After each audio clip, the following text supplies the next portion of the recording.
बहुत समय पहले की बात है। भारत की पवित्र भूमि पर, जहां ज्ञान की खोज के लिए लोग अपना सब कुछ त्याग देते थे, वहीं एक नगर था, श्रावस्ती। यह नगर व्यापार, धन और वैभव से भरा हुआ था, लेकिन वहां रहने वाले अधिकतर लोग भीतर से अशांत थे। बाहर हंसी थी, भीतर चिंता। बाहर सफलता थी, भीतर भय। इसी नगर में एक युवक रहता था, आर्यन। आर्यन तेज दिमाग वाला था, पर उसका मन कभी एक जगह टिकता नहीं था।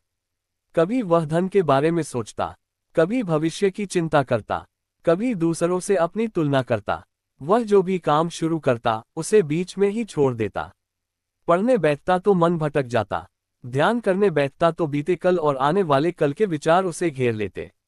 एक दिन आर्यन ने स्वयं से कहा, मैं सब कुछ जानता हूं, फिर भी सफल क्यों नहीं हो पा रहा। मेरे पास समय है, अवसर है, फिर भी मेरा मन मेरा साथ क्यों नहीं देता। उसी नगर में ये खबर फैली कि भगवान गौतम बुद्ध श्रावस्ती के निकट जेतवन विहार में ठहरे हुए हैं। लोग दूर दूर से उनके उपदेश सुनने आते थे। आर्यन ने भी निश्चय किया, मैं बुद्ध से मिलूंगा, शायद वे मेरे मन की उलझन सुलझा सके। अगले दिन वह जेतवन विहार पहुंचा। वहां शांति थी, ऐसी शांति जो शब्दों से परे थी। पक्षियों की आवाज, हवा की सरसराहट और ध्यान में बैठे भिक्षु। थोड़ी देर बाद आर्यन ने गौतम बुद्ध को देखा। उनके चेहरे पर अद्भुत शांति थी, जैसे पूरा संसार ठहर गया हो। आर्यन ने हाथ जोड़कर प्रणाम किया और बोला, भगवान, मेरा मन बहुत चंचल है, मैं कुछ भी पूरा नहीं कर पाता। कृपया मुझे बताइए, मन को कैसे वश में किया जाए। बुद्ध मुस्कुराए। उन्होंने कहा, वत्स, मन को जीतना संसार को जीतने से कठिन है। बुद्ध ने पास रखे जल से भरे पात्र की ओर इशारा किया और कहा, आर्यन, इस पात्र को उठाओ और मेरे पीछे पीछे चलो। आर्यन ने वैसा ही किया। कुछ कदम चलने के बाद बुद्ध बोले, अब ध्यान से देखो, क्या पात्र से जल गिरा। आर्यन ने कहा, नहीं भगवान, मैं पूरा ध्यान उसी पर लगाए था। बुद्ध ने शांत स्वर में कहा, यही है फोकस। फिर उन्होंने पूछा, यदि रास्ते में लोग तुम्हें गालियां देते या तुम्हारी प्रशंसा करते, तो क्या जल गिर जाता। आर्यन ने कहा, हाँ, अगर ध्यान भटक जाता तो। बुद्ध बोले, मन भी इसी जल की तरह है। जब तक ध्यान एक जगह है, कुछ नहीं बिगड़ता। जैसे ही मन भटकता है, संतुलन टूट जाता है। आर्यन बोला, लेकिन भगवान, मन तो अपने आप भटक जाता है। बुद्ध ने उत्तर दिया, मन का भटकना स्वभाव है, लेकिन उसे बार बार वापस लाना अभ्यास है। उन्होंने आगे कहा, जो व्यक्ति कहता है कि उसका मन बहुत चंचल है, असल में वह व्यक्ति अभ्यास से भाग रहा है। आर्यन चुप हो गया। बुद्ध ने कहा, जिस दिन तुमने मन को दोष देना छोड़ दिया, उसी दिन से तुमने उस पर अधिकार करना शुरू कर दिया। बुद्ध ने भिक्षुओं की ओर देखा और बोले, मन 3 कारणों से अशांत होता है। 1. भूतकाल का पछतावा। 2. भविष्य का डर। 3. वर्तमान से असंतोष। उन्होंने कहा, जो व्यक्ति इन तीनों से मुक्त हो जाता है, उसका मन स्वयं स्थिर हो जाता है। आर्यन ने पूछा, तो क्या समाधान है। बुद्ध बोले, समाधान बहुत सरल है, लेकिन पालन कठिन। बुद्ध ने कहा, हर दिन जब भी तुम कोई काम करो, बस वही काम करो। खाते समय सिर्फ खाना, चलते समय सिर्फ चलना, सुनते समय सिर्फ सुनना। उन्होंने आगे कहा, जिस दिन तुमने एक काम में पूरा मन लगाया, उस दिन से तुम्हारा फोकस बढ़ना शुरू हो जाएगा। आर्यन को पहली बार लगा कि समस्या बाहर नहीं, भीतर है। बुद्ध ने एक कथा सुनाई। एक बार एक राजा ने अपने सेवक को आदेश दिया कि वह एक दीपक हाथ में लेकर पूरे नगर का चक्कर लगाए। राजा ने कहा, अगर दीपक की लौ बुझी तो मृत्युदंड। सेवक डर गया, लेकिन उसने पूरा ध्यान दीपक पर रखा। नगर में नाच गाना हो रहा था, लोग चिल्ला रहे थे, पर सेवक ने कुछ नहीं देखा। जब वह वापस आया, राजा ने पूछा, क्या देखा। सेवक बोला, कुछ नहीं, मैं तो दीपक देख रहा था। बुद्ध ने कहा, जब लक्ष्य बड़ा हो, तो संसार का शोर सुनाई नहीं देता। आर्यन की आंखें नम हो गईं। उसे एहसास हुआ कि वह जीवन भर दूसरों की बातों, डर और लालच में उलझा रहा। उसने कहा, भगवान, मैं प्रयास करूंगा। बुद्ध बोले, याद रखना, मन को दबाना नहीं है, मन को समझाना है। उन्होंने अंतिम शब्द कहे, जिसने मन को साध लिया, उसके लिए कुछ भी असंभव नहीं। जेतवन विहार में उस दिन सूर्य धीरे धीरे ढल रहा था। हल्की हवा चल रही थी, जैसे प्रकृति भी मौन होकर बुद्ध की वाणी सुन रही हो। आर्यन वहीं बैठा था, शांत, पर भीतर कई प्रश्नों से भरा हुआ।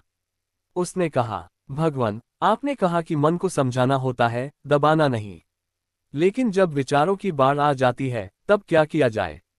बुद्ध ने आंखें खोली और गहरी करुणा से बोले, वत्स, जब नदी उफान पर होती है तो उससे लड़ने वाला डूब जाता है, और जो उसे पार करना जानता है वही बचता है। बुद्ध ने आर्यन से कहा, मैं तुम्हें 7 दिन का अभ्यास देता हूँ। यदि तुम इसे ईमानदारी से करोगे तो तुम्हें अपने मन में परिवर्तन दिखाई देगा। पहला दिन सांस को जानो। बुद्ध बोले, आज पूरे दिन बस अपनी सांस को देखो। सांस अंदर जाए, जानो कि अंदर जा रही है। सांस बाहर आए, जानो कि बाहर आ रही है। कुछ बदलना नहीं है, कुछ रोकना नहीं है। आर्यन ने पूछा, बस इतना ही? बुद्ध मुस्कुराए, जो सरल दिखता है वही सबसे कठिन होता है। पहले दिन आर्यन को लगा कि उसका मन पहले से ज्यादा भटक रहा है। विचार, स्मृतियां, डर सब एक साथ आने लगे। वह घबराकर बुद्ध के पास आया और बोला, भगवान, मेरा मन तो और भी अशांत हो गया है। बुद्ध बोले, जब तुम कमरे की सफाई शुरू करते हो तो धूल पहले उड़ती है। मन साफ होने से पहले अशांति दिखती है। बुद्ध ने कहा, आज अपने शरीर को महसूस करो। चलते समय पैरों को, बैठते समय शरीर को, खाते समय स्वाद को। उन्होंने कहा, मन भटकता है क्योंकि शरीर में रहता नहीं। तीसरे दिन बुद्ध ने आदेश दिया, आज एक समय में केवल एक ही काम करना। यदि भोजन कर रहे हो तो मोबाइल, बातें, विचार सब छोड़ दो। जो व्यक्ति एक काम पूरे मन से करता है वही वास्तव में जीवित है। आर्यन को पहली बार एहसास हुआ कि वह हर काम अधूरा कर रहा था। बुद्ध बोले, आज आवश्यक न हो तो मत बोलो। मौन बाहर का नहीं, भीतर का होना चाहिए। उस दिन आर्यन ने जाना कि अधिकतर शब्द मन की अशांति से जन्म लेते हैं। बुद्ध ने कहा, आज विचारों को रोको मत, बस उन्हें आते जाते देखो, जैसे आकाश में बादल आते हैं और चले जाते हैं। उन्होंने कहा, तुम विचार नहीं हो, तुम विचारों को देखने वाले हो। ये वाक्य आर्यन के हृदय में उतर गया। बुद्ध बोले, आज देखो कि तुम किससे चिपके हुए हो। सम्मान, अपमान, लाभ, हानि। जिससे आसक्ति है वही मन को बांधता है। आर्यन को अपने भय का स्रोत समझ में आने लगा। अंतिम दिन बुद्ध ने कहा, अब बस साक्षी बनो। जो हो रहा है उसे बिना निर्णय देखो। यही अवस्था ध्यान की शुरुआत है। 7 दिन बाद आर्यन बदला हुआ था। उसका चेहरा शांत था, आंखों में स्थिरता थी। उसने कहा, भगवान, मेरा मन अब भी चलता है, लेकिन अब वह मुझे नहीं चलाता। बुद्ध मुस्कुराए और बोले, यही विजय है। मन को मारना नहीं, मन से मित्रता करनी है। बुद्ध ने कहा, फोकस कोई जादू नहीं है, ये रोज का अभ्यास है। जो रोज अपने मन के साथ बैठता है वही जीवन में आगे बढ़ता है। उन्होंने कहा, जिस दिन तुम वर्तमान में जीना सीख लोगे उस दिन तुम्हारा फोकस अटूट हो जाएगा। आर्यन ने प्रणाम किया। अब वह जान चुका था, शांति बाहर नहीं, भीतर मिलती है। 7 दिनों के अभ्यास के बाद आर्यन का जीवन शांत होने लगा था, लेकिन मन अभी पूरी तरह वश में नहीं आया था। अब वह समझ चुका था कि मन शत्रु नहीं है, परंतु उसे साधना अभी बाकी थी। आर्यन ने एक सुबह बुद्ध से पूछा, भगवान, जब अचानक डर, क्रोध या चिंता आ जाती है तब फोकस टूट जाता है, उस समय क्या किया जाए? बुद्ध ने शांत स्वर में कहा, वत्स, जब आग लगती है तो बाद में पानी खोजने से कुछ नहीं होता। आग लगते ही उपाय करना होता है। मन को तुरंत वश में करने की 3 गुप्त विधियां। बुद्ध ने कहा, मैं तुम्हें 3 ऐसी विधियां बताता हूं जो उसी क्षण मन को थाम लेती हैं। बुद्ध बोले, जैसे ही कोई विचार आए उसे नाम दे दो। ये डर है, यह क्रोध है, यह लालच है। उन्होंने कहा, जिस क्षण तुम विचार को पहचान लेते हो उसी क्षण उसका आधा बल समाप्त हो जाता है। आर्यन ने अभ्यास किया और पाया, विचार आते थे पर अब वह उनसे बहता नहीं था। बुद्ध बोले, जब मन भागने लगे तुरंत 3 गहरी सांस लो। सांस अंदर, गिनती 1। सांस रोकना, गिनती 2। सांस बाहर, गिनती 3। उन्होंने कहा, मन और सांस जुड़वा है। सांस शांत, मन शांत। बुद्ध ने एक दीपक जलाया और बोले, इस लौ को देखो। जब मन बहुत बिखर जाए तो किसी एक बिंदु पर दृष्टि टिकाओ। जो आंख स्थिर करता है वही मन को स्थिर करता है। आर्यन ने महसूस किया, मन तुरंत वर्तमान में लौट आया। आर्यन ने पूछा, भगवान, इतने विचार क्यों आते हैं? बुद्ध बोले, क्योंकि तुम हर विचार को प्रवेश देते हो। उन्होंने कहा, आज से एक नियम अपनाओ, एक समय में केवल एक विचार। यदि दूसरा विचार आए तो पहले को पूरा होने दो। जो व्यक्ति एक विचार को पूरा करता है वही महान कार्य करता है। बुद्ध ने एक कथा सुनाई। एक तीरंदाज था, लोग उसे साधारण समझते थे। जब वह तीर चलाता तो लक्ष्य के अलावा कुछ नहीं देखता, न धन, न भय, न प्रशंसा। इसी कारण उसका तीर कभी चूकता नहीं था। बुद्ध बोले, फोकस प्रतिभा नहीं, अभ्यास है। बुद्ध ने समझाया, मन आनंद की खोज में भागता है, पर आनंद बाहर नहीं है। जो भीतर स्थिर होता है, उसी को बाहर सब मिल जाता है। एक दिन नगर में उत्सव था। शोर, संगीत, भीड़। पहले ऐसा वातावरण आर्यन का फोकस तोड़ देता था, लेकिन आज उसने सांस देखी, विचारों को नाम दिया और एक बिंदु पर ध्यान रखा। भीड़ थी, पर मन शांत था। आर्यन समझ गया, अब मन उसका सेवक बन रहा है। बुद्ध ने कहा, मन को जीतने का अर्थ संसार छोड़ना नहीं। मन को जीतने का अर्थ है संसार में रहते हुए बंधन से मुक्त होना। उन्होंने आगे कहा, जो व्यक्ति अपने मन का स्वामी है, वही सच्चा राजा है। विचार को पहचानो, लड़ो मत। सांस से मन को साधो। एक समय में एक ही लक्ष्य रखो। आर्यन ने प्रणाम किया। उसकी यात्रा अभी पूरी नहीं हुई थी, लेकिन दिशा मिल चुकी थी। अब आर्यन का जीवन पहले जैसा नहीं रहा था। वह वही नगर, वही लोग, वही परिस्थितियां, पर मन बदल चुका था। फिर भी बुद्ध जानते थे, अंतिम बाधा सबसे सूक्ष्म होती है। एक सुबह आर्यन बुद्ध के पास आया और बोला, भगवान, मैं अभ्यास कर रहा हूँ, पर कभी कभी बिना कारण फोकस टूट जाता है, जैसे कोई अदृश्य शक्ति मन को खींच ले जाती हो। बुद्ध ने गहरी दृष्टि से उसकी ओर देखा और बोले, वत्स, अब तुम उस रहस्य के द्वार पर हो जहां अधिकतर साधक लौट जाते हैं। बुद्ध बोले, मन बाहरी कारणों से नहीं टूटता, मन आंतरिक दोषों से टूटता है।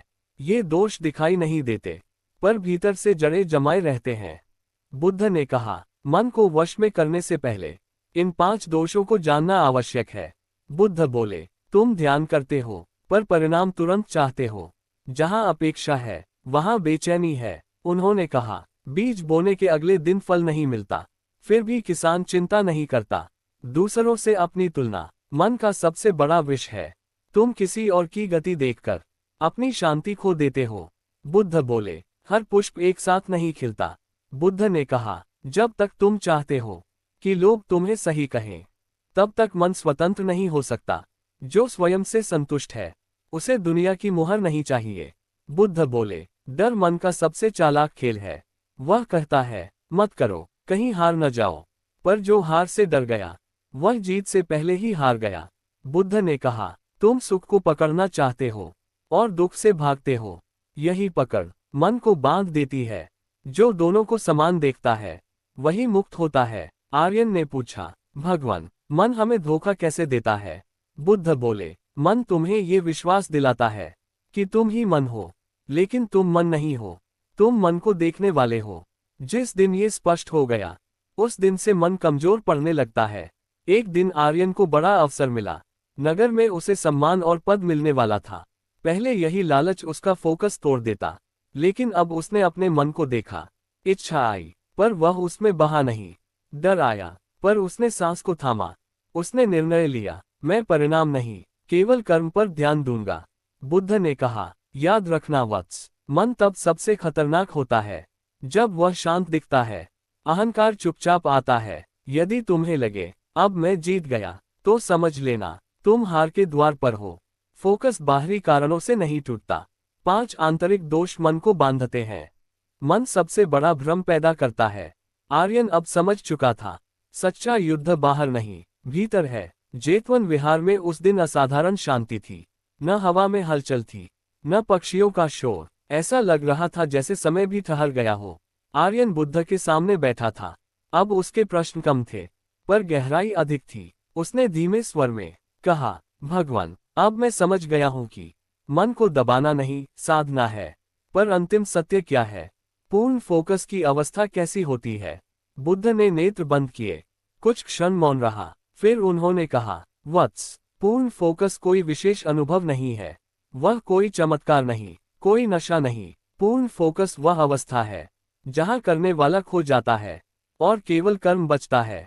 उन्होंने कहा, जब तुम्हें ये स्मरण न रहे कि तुम ध्यान कर रहे हो, वही ध्यान है। बुद्ध बोले, मन तब शांत होता है जब उसमें चाह नहीं बचती, न कुछ पाने की, न कुछ खोने की। जहां चाह समाप्त, वहां पीड़ा समाप्त। आर्यन ने अनुभव किया, यह कोई विचार नहीं, एक अनुभूति थी। आर्यन ने पूछा, क्या इसके लिए संसार छोड़ना होगा?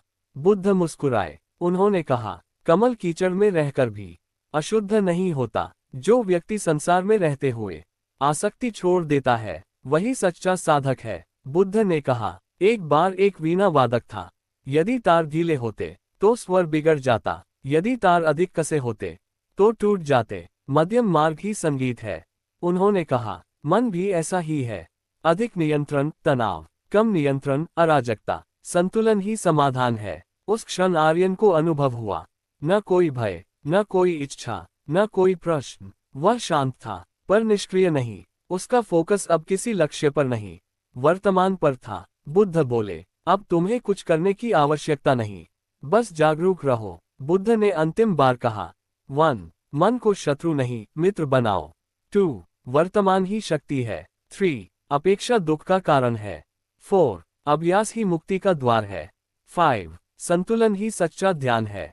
बुद्ध बोले, कलयुग में ध्यान का अर्थ 1 जाना नहीं, ध्यान का अर्थ है मोबाइल चलाते हुए भी जागरूक रहना, काम करते हुए भी मन में शांति रखना। उन्होंने कहा, जो व्यक्ति अपने मन को जान लेता है, उसके लिए कुछ भी असंभव नहीं। आर्यन ने प्रणाम किया। अब वह खोज में नहीं था, अब वह स्थिति में था। कथा समाप्त हुई, पर यात्रा शुरू हुई, क्योंकि ग्रेटर देन मन को जीत लेने वाला व्यक्ति पूरे संसार को जीत लेता है।